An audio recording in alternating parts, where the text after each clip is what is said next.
কি এই যে মাটির কলসিটা দেখতেছো না, এই মাটির কলসি তোমার মাথার মধ্যে ডাং দিয়া ভাঙমু। আমি এই শিকদার বাড়ি ছেড়ে আইছি চলে যাব। আরে শুকর আলহামদুলিল্লাহ, আমি তো এইটাই চাই তুমি চলে যাও। এই শিকদার বাড়িতে তোমার কোনো দরকার নাই। আর আমার ছেলের দরকারটা কি? হ্যাঁ, আল্লাহ তো তোমার ভালো দিখান ঠ্যাং দিছে, ওই দিখান ঠ্যাং দিয়া ড্যাং ড্যাং ড্যাং করে বাপের বাড়ি চলে যাও। এই শিকদার বাড়ির একটা মানুষও তোমার জন্য এক ফোঁটা চোখের পানি ফেলবো না।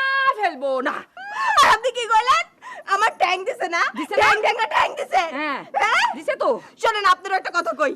আপনার মা আপনার নাম ভুল করে শান্তি রাখছিল, আপনার নাম অশান্তি রাখা উচিত ছিল। এই মাইয়া কি কয়? হ্যাঁ, এই মাইয়া আমার বড় মা দুইলা কথা কয়। শুনছেন আপনারা? দেখছেন? আপনারা শুনেন? কি বলে যাচ্ছি দেখছেন? আগে কি আমার বলছে? শরীরে এমন সহজ সরল পোলাটারে কি পোলাটারে খাইলো? আপনি তো আমারে খাইতেছেন প্রতিদিন।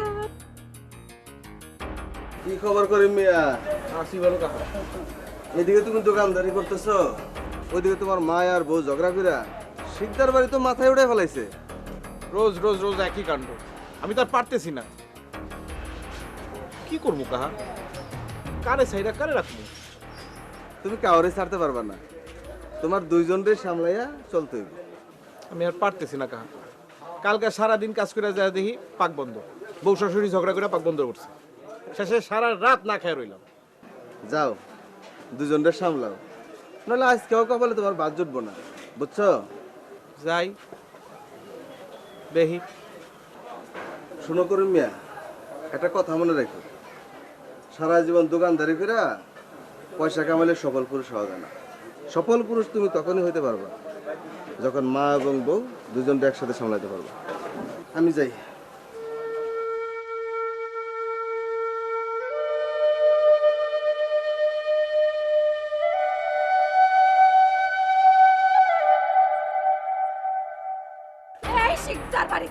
এই শিকদার বাড়িতে অনেক বউ আসছে, কিন্তু তোমার মতন এরকম বজ্জাত বউ আমি জীবনেও দেখি নাই।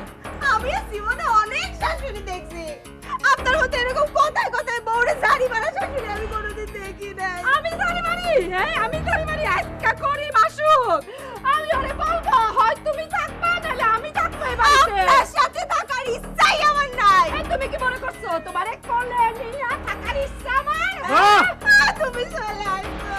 এগুলো কি হইতেছে জ্যোতি?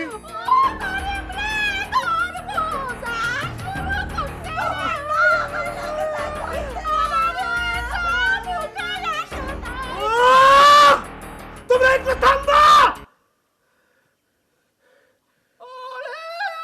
যান না আপনার বাড়িতে, যান না! যান না মাসি, যান না!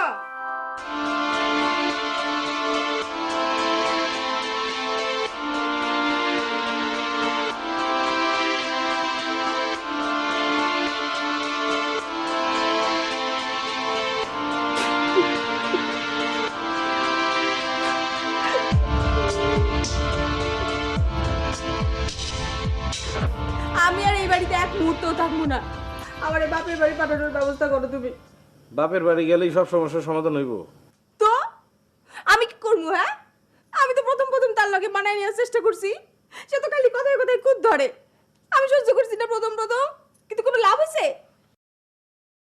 আচ্ছা ঠিক আছে, তুমি তো জানোই যে মার একটু বাতিক আছে, তাই না? হ্যাঁ, তার বাতিক আছে, আর আবার যে অশান্তি হইতেছে। হ্যাঁ শোনো, তোমার নানি তোমার মার নাম রাখতে ভুল করছে।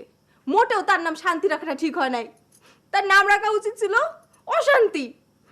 ভোর হইতে না হইতে সে চিল্লাচিল্লি শুরু করে আমি যাতে বাসন কোসন মাজতে যাই। তুমি জানো না? হ্যাঁ, আমার অত ভোরবেলা উঠার অভ্যাস নাই, তার উপর তো ঘুমাইতে ঘুমাইতে রাত হয়। কই তুমি তোমার মার তো একটা কথাও কও না।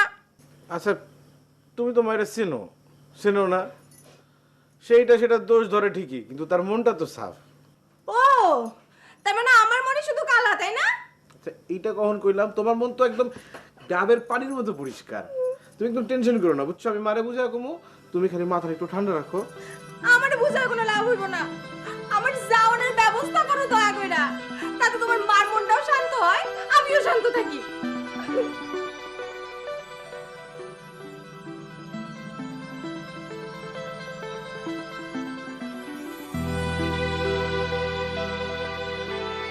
মা এই দোষ দোষ এ হোক আমার ভালো লাগে না।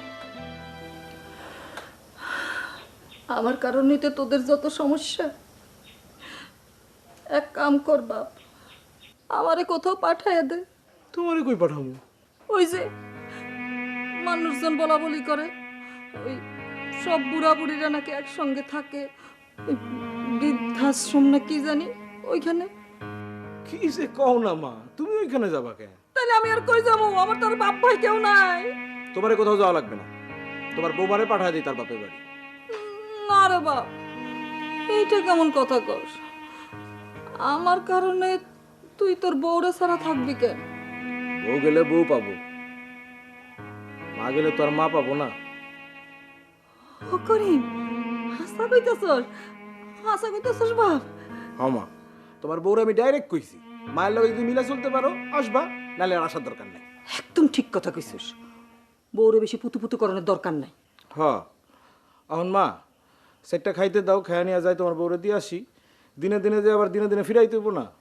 দেখছস এখনো পর্যন্ত চুলায় পাকটা বসাই নাই। কি দেখা যায় এই বউ আনছিলাম রে বাপ। থাক মা, পরে দুঃখ কইরো, আন দাও সেটটা বাদ দাও। চল।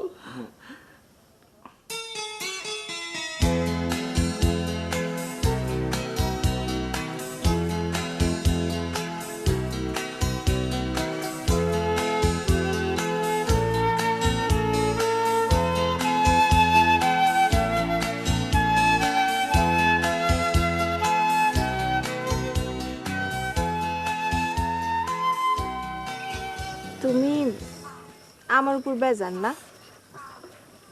না বেজারের কি আছে, আমি ভাইবা দেখলাম তুমি কয়দিন বাবার বাসায় যে ঘুরে আসলে তোমার মনটা ভালো হবে।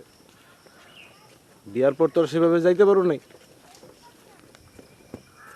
মার কাছে যখন কইলাম যে মা বউ তো যাইতে চায়, মা কত দুঃখ করলো। কইলো আমি যাইব মরে যাই, আমি বুঝাই। আমি কইলাম থাও, যাইতে যখন চাইতেছে কদিন যা ঘুরে আসুক।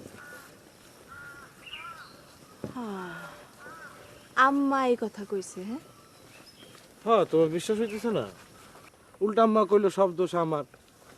আমার বৌমাটা সারাদিন কত কষ্ট করে, কত কাজ করে, আর আমি সারাক্ষণ তারে হুদাই খালি তার সাথে চিৎকার চিল্লাচিল্লি করি। তুমি আর তোমার মা দুজনের চাপার জোর আছে বলে বাঁচে রইছো। হ্যাঁ তুমি বিশ্বাস যাও না? শোনো, যখন তুমি প্রথমে কইলা না যে আম্মা আমারে বুঝাই কইব, তখনই আমার সন্দেহ হয়েছিল। আর তারপর যা কইলা তাতে আর কোনো সন্দেহ থাকলো না। চাপা।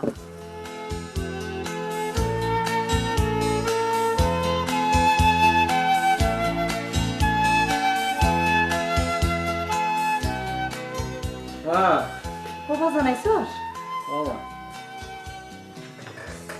বাবা বউ কি আমার কথা কিছু কইছে? আর কইও না, ভ্যানটা কিছু দূর গেছে, তারপর সে শুরু করে দিল কান্নাকাটি। কেন? যাইবো না, কয় আমি আম্মার লগে বেয়াদবি করছি, এই খবর যদি আমার বাপ মাই জানে তাহলে আমার বাড়ির থেকে বের করে দিব। তার থেকে ভালো তুমি আমার তোমাকে বাড়ি নিয়ে আসলো, আমি আম্মার পায়ে ধরা পড়ে থাকবো। আম্মা যতক্ষণ না মাফ করবো ততক্ষণই মাথা পিটাইতে থাকবো, পিটাইতে থাকবো। তারপর? তারপর আর কি? আমি কইলাম এটা সম্ভব না, আমি সিদ্ধান্ত নিছি বাপের বাড়ি পাঠাবো, বাপের বাড়ি আমি পাঠাবো। দরকার হলে তুমি 2 দিন থাইকা তারপরে ফিরে আসো, আইসা আম্মার পায়ে ধরে পড়ে থাকো কি মাথা পিটাও, এটা তোমাকে বউ শাশুড়ির ব্যাপার। ঠিক কইছি না আম্মা? ও নিজের থেকে মাপ চাইতে চাইলো?